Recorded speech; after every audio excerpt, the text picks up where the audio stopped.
It had been many winters since the two High Elves had begun their training in the forests of Feadark. Galith had been diligent in her training in this time, and the girl he raised was gone. In her place stood the woman Kunark had chosen to be her champion. He had raised her in the knowledge that she was born a princess, but warned that the details of her birth would make her a target for the king. However, Galith could not deny the will of the mother, and seeing his daughter coming of age, knew it was time for her to venture out and see the world for herself. Firiona would not be alone in her journeys, though, and would find herself in the company of an interesting group of characters. A highly capable ranger, Lorison Oakwind, would be the first she would come across in the forests of Kelethan. Cyanach Heartsinger, the half-elven bard that would entertain the party as well as boast of their accomplishments in taverns across Antonica. Dabner Dreadnever and Ognet Esnertob, a gnomish duo fond of tinkering with clockworks and serving Brel Ceralis. Dagda Icefury, barbarian warrioress and reluctant savior of those gnomes. Dreezel Pocket Dip, one of the greatest rogues but with the misfortune to be blessed with a conscience that wouldn't let him steal. The proud blacksmith Thuber Axebringer, whose blades were fine enough to impress even the likes of King Kazon Stormhammer. In Freeport, their paths would cross with Sir Jevic Isqual, Paladin of Mar. And lastly, on Otis, the group would meet one of the greatest practitioners of magic in their time, the wizard Al-Kabor. This party of adventurers would travel across the known world together, involving themselves in all manner of events that would often have long-standing consequences in the way history would play out. Theirs was not an easy journey, and the group would find itself butting heads with members of another party on a few occasions. Vala Ka-Izal, a Teardal wizard of formidable power, held a strong dislike of Dagda Icefury, and would pursue her relentlessly with her two companions. Part of her brain was transplanted into the troll Ra-Kash Vri, granting him greater intelligence but binding him to Vala for life. And with these two was also Gargan Bumblock, who was only smart enough to be afraid of his companions and follow their orders. As Firiona and her gang traveled across Antonica, they would eventually hear rumors of distant lands found across the Ocean of Tears. Ever ready for new adventures, the companions set out to see these new lands for themselves, and would eventually find themselves in what we know as Kunark. Theirs was not the first expedition from the mainland to land on this continent, though not to their knowledge. Two previous expeditions had landed on the shores of what is now called Firiona Vie in years past. These had been wiped out by groups of giants and froglocks. Across Kunark they would journey, all the while the watchful eyes of the guardians of this land, the Ring of Scale, watched. This fellowship of mortal races made its way to the tallest mountain they could see, across a fiery land full of wormkin. The Ring of Scale could stand to watch by no longer. The sacred grounds of Vishan's Peak could not be violated by these outsiders. In what seemed like mere moments, the party found themselves surrounded by towering dragons and worms, clearly outmatched. The dragons, however, were not foolish. Being divine creatures themselves, they could sense the influence inside of Firiona, and were not willing to risk angering the higher power which clearly favored her by ending her life. Instead, sensing an opportunity to gain information and solve this issue, the Scale Guardians struck a deal with these travelers. The dragons requested they give them knowledge in exchange for their lives, as even though their watchful eyes covered much of the land, they were not everywhere, and the goings-on of the mainland could be invaluable. Not knowing the full extent of this demand, Firiona's party reluctantly agreed. What the dragons had neglected to mention is that this exchange of information would have side effects for the issuer. As the knowledge passed from them, the memories of the travelers began to unravel. How they had reached these lands and their own friendships became a haze. Content that this would make safe their mountain temple, the dragons at last conjured up a series of portals that would send the adventurers back to the lands their earliest memories showed. The party had been scattered, and they weren't even aware it had happened. What transpired did not go unnoticed by other forces operating on Kunark, though. Korikust, operating as one of the Ixar Lich King Veneral Sathir's agents, received reports from his fellow councilmen in Chardok about the memory manipulation. This information caught Veneral's attention, as the notion of stealing others' memories would prove pivotal to his grand designs.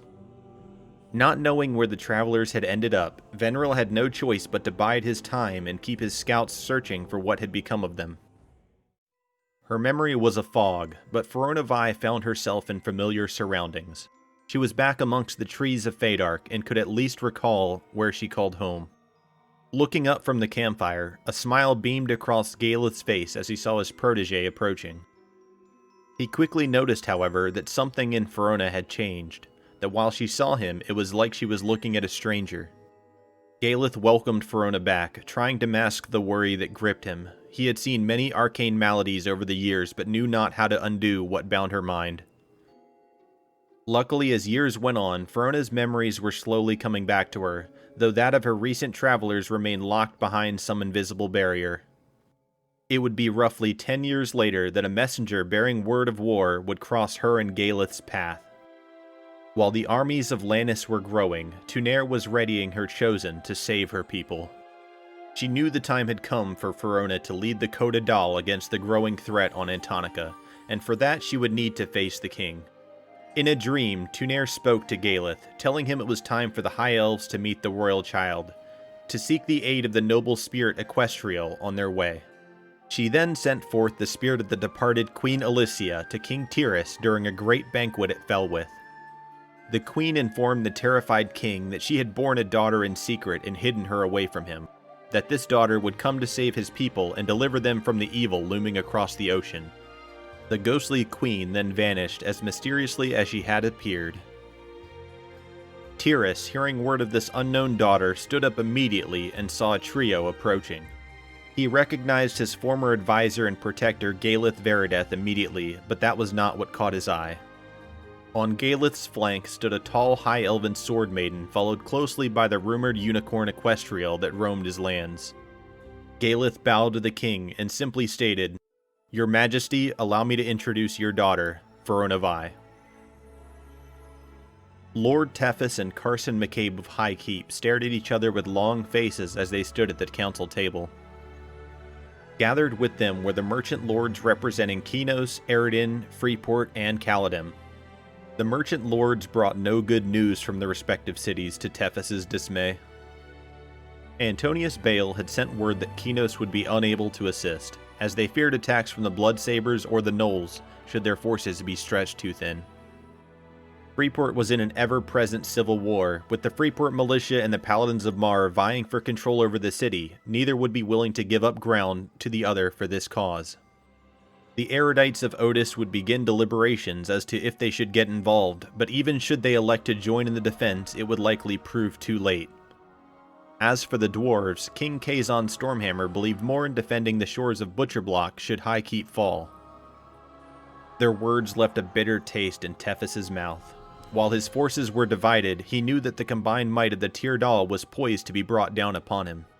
The child of hate, Lanys Teville, had gained support not only of the common Tyrdahl, but of the noble class as well. King Nathox Thex and Queen Kristanos Thex had offered her their support in her military campaign, going as far as allowing her command of the entire Tyrdahl army. Though this army of obliteration was primarily made up of Tyrdahl, allies from Agak and Grob were present in their ranks as well. With sparse numbers and their backs to the wall, the mood in the council chamber was anything but optimistic.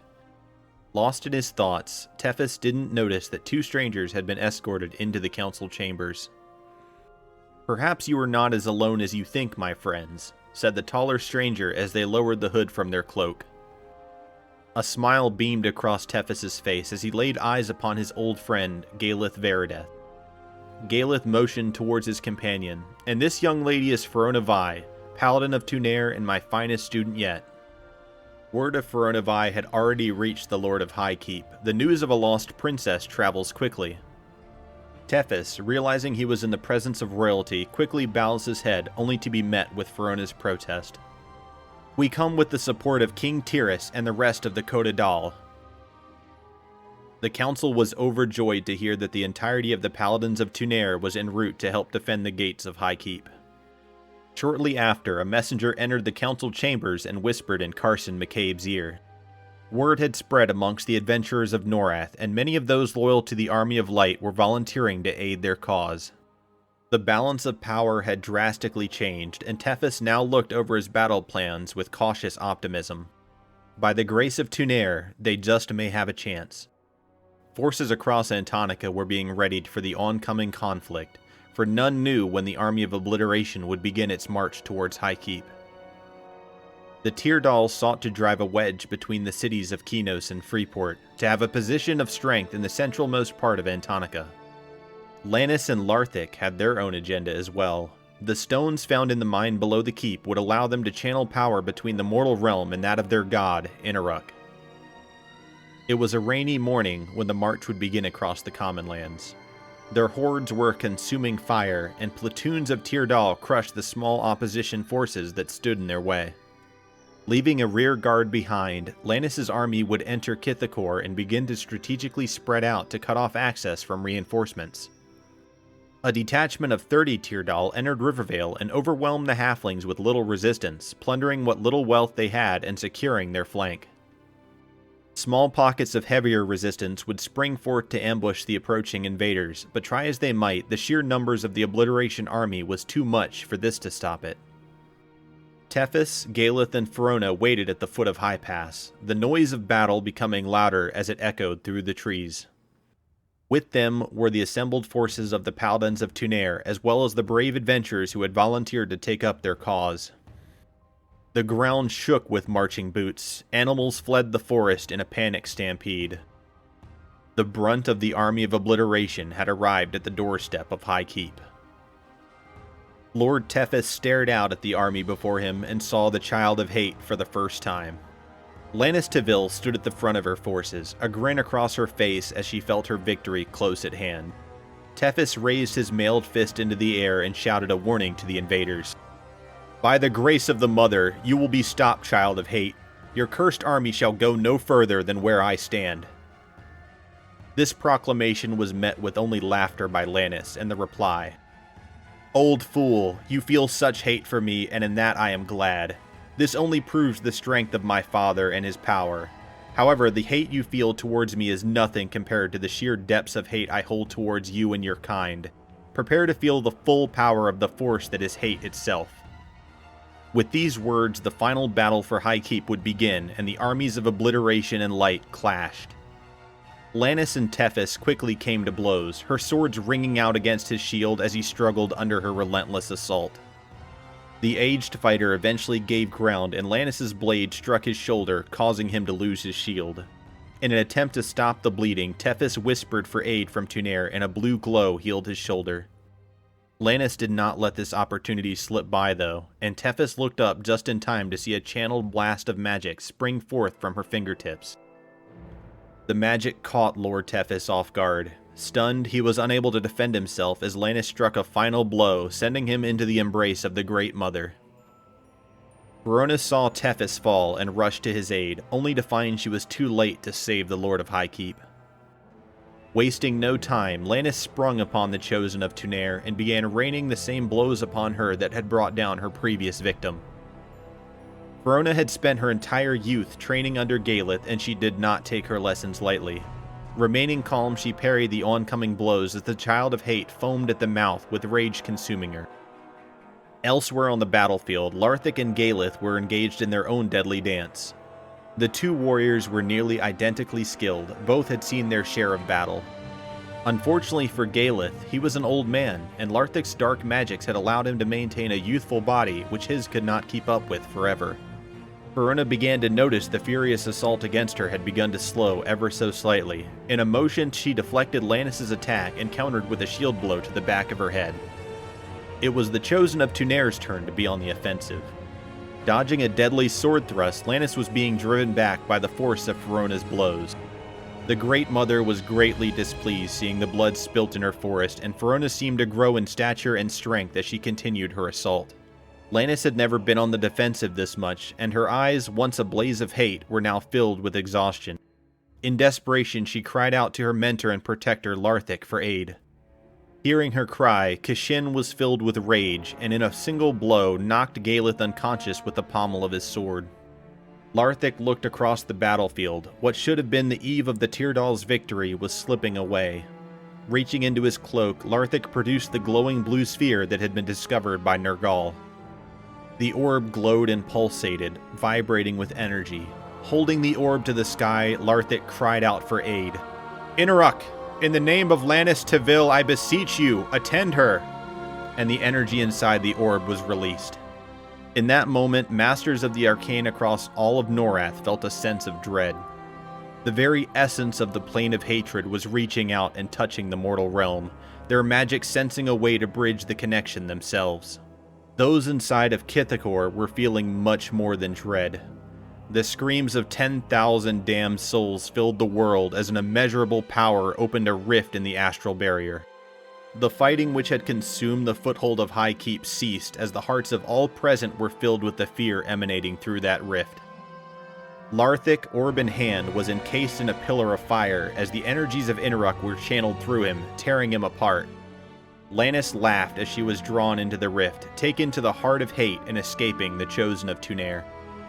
Coming to her senses, Firiona called what remained of her troops to retreat as the power from the rift continued to grow. Escorting her mentor to his feet, the two fled as the rift exploded with energy.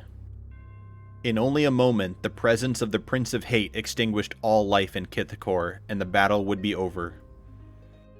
The forces of High Keep had been victorious, though it did not feel as such. Much of both armies were now cursed into eternal unlife, wandering the forests of Kithicor. What remained of the Tyrdal forces retreated back to Neriak, unable and unwilling to continue an assault through those cursed lands. Galeth and Firiona bid farewell to Carson McCabe and the rest of the Council of High Keep. They, along with those paladins of Tunair which survived, would make the journey home to Feadark to bury the deceased Tethys. As they had traveled through Antonica, Firiona had felt a growing battle taking place inside her mind. Her journey had awakened even more memories inside of her, but pieces were still missing. She found herself spending many sleepless nights wandering the forest, trying to figure out what had happened to make her forget such a large part of her life. Tunair watched from her plane of growth and knew it was time to speak to her chosen. This has been Lore of Everquest, the World of Norath. Thanks for watching. In closing, I would like to go over some lore inconsistencies that I found in my research and explain why I chose to tell this story the way I did. First off, I would like to give a huge thanks to the community for the continued support, as well as a special thanks to Beemith, who some of you may know from the EQ forums. He's a real lore guru, and sent me down some paths that I would have otherwise overlooked. So a big problem with a story like this is it covers a large part of Norath's history, as well as some very pivotal moments. Everquest's story has come from a variety of many talented individuals over the years, and as a result, sometimes there are conflicts in the timeline and the way events are told. If you want to get real immersive, you could even say the League of Antonican Bards has a habit of twisting truth to sometimes fit a bit better in a song or a tale. So for starters, there are a few different stories on how Firiona Vie meets the king and becomes the princess. The story I generally go with is the oldest source that doesn't directly contradict numerous other old sources. What this means is that while I use the original lore as a rough guideline as much as I can, when I run into big inconsistencies with the way the game developed over the years, I defer to what we as the players can actually see in the game. Try as I might, I am unable to find much information as to Firiona Vie and her fellowship's original first journey after she first sets out from Feadark. I do know that she and her companions have their memories stolen from the Ring of Scale agents as referenced in a few very old lore documents. But I do not know exactly how and why they came into that situation, so much of the story that I told is creative liberty that fits the rest of the story, as well as provides motive for their journey to return to Kunark. If you think you have a good source as to their original journey and how the gang met, please let me know in the comments, as I spent many degenerate nights trying to piece it together. I believe they may have had a run-in with the GM event dragons Zavo Zatanov, Ral Zazanis, Sarithson Kaz, and Sorig Sizzlin, as these dragons in human form were used in a few GM events in the same era. Unfortunately, most of those GM events were not very well documented. Ultimately, why I believe their memories were taken originally is due to what is now abandoned lore, that being the prophecy of Trakenon. I will cover this more in a later video, probably, but the long and short of it is that when Varant were developing Everquest 20 years ago, they did it thinking that Ruins of Kunark was going to be the first and only expansion. Trakenon's prophecy foretold the end of the universe and would have been a secret the Ring of Scale would not want the mortal races to have knowledge of. But because this lore has been directly stated as no longer canon by developers of Everquest many years ago, and obviously didn't come true, I can't be using it to piece this story together. Why was Kunark able to appear before Larthic and Lanys in Neriak and they were fine, but his presence in Kithicor was the equivalent of a bomb going off? Magic. I would argue that the stone that started all of this, the Fulligan Soulstone of Kunark, allowed him to channel more of his power into the mortal realm than normal, that would otherwise be anchored in his own realm by the veil that separates the two. Also, Kunark was really mad and doesn't like to play by the rules of not interfering, though this is true of basically all of the gods. Lanys is allowed to dual-wield one-handers as a Shadow Knight because she is the child of hate and does not play by the same rules as you and me. Thanks again for watching, and if you are enjoying these videos, remember to subscribe to see the next part in this series as soon as it comes out. Unlike an Everquest subscription, this is completely free. Sorry for the delay in these videos releasing. I'm really bad at manipulating private server data, so getting the footage I want for these can take a lot longer than I expect, though I consider the final result worth the effort. I hope you do as well. As a final note, in the description of this video you will find a number of links which will direct you to most of the sources I used when preparing for this series. If you're interested in getting any more of the nitty-gritty details, you may find those fun to read through. Bye.